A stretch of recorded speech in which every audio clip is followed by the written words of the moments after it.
In almost every piece of zombie story, survival is a simple matter of distance. If you move fast enough to put physical space between yourself and the infected, you live. Breaking the monster's line of sight and exiting the immediate danger zone usually signals a win for the character. The encounter ends because the threat can no longer reach them. The short film script The Last Local builds toward a climax that seems to follow this logic perfectly. A tired office worker named Sahil is trapped on a moving train with a rotting passenger, and in a final act of desperation, he leaps through the open doors into the night. He hits the concrete of a station platform, bruised and gasping for air. The train and the creature disappear into the darkness. By all the established rules of the genre, Sahil has successfully escaped. But the script's final shot shows Sahil sitting quietly back inside the very same coach he just jumped from, now fully transformed into a zombie. The Last Local suggests that physical distance is a meaningless metric. It treats the environment not as a place to escape through, but as a mechanism designed to ensure that any attempt at survival only leads back to the start. The trap begins with the weather.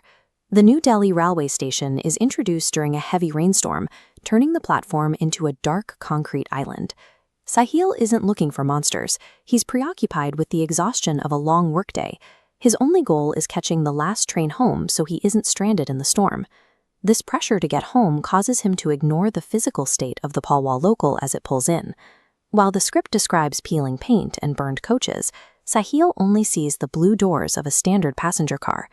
This image captures the typical density of an Indian transit hub, with passengers packed shoulder to shoulder. The fact that Sahil's platform is completely empty is a massive sensory red flag that his desperation simply won't let him process.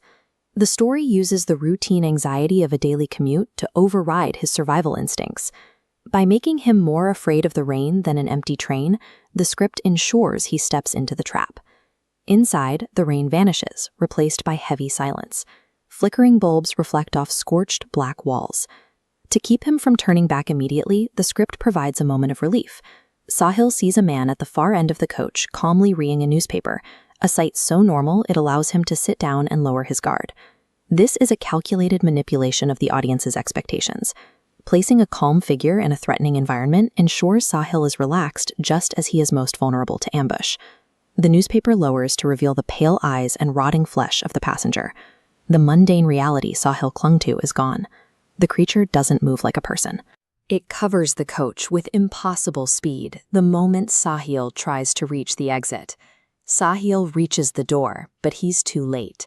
The zombie bites deep into his arm just as the train begins to pass a station platform. The calm atmosphere of the coach wasn't a coincidence. It was a functional part of the trap, designed to keep Sahil stationary long enough for the infection to be physically transmitted. Even with the bite, Sahil relies on the logic of space. He leaps from the moving train, risking the fall to put miles between himself and the passenger car. He ends up on the platform, battered but alive. He watches the haunted local disappear into the dark, seemingly safe from the external threat. But the horror has simply relocated. It has moved from the burned coaches of the train to the blood currently circulating through Sahil's body. As dark veins spread beneath his skin, the physical distance from the train becomes irrelevant. His body is no longer his own. This false exhale on the platform is the cruelest part of the script. It lets the character believe he has won a victory that his own biology has already made impossible. The script's final lines return us to the coach, where two zombies, the original passenger and Sahil, now sit in total silence. There is a logical gap here. If Sahil was left dying on a platform while the train sped away, his presence back on that train suggests his body was forced to follow it. Sahil's leap for freedom was just the final stage of his integration. In the world of The Last Local, the survival instinct is the very thing that seals a passenger's fate within the inescapable loop of the commute.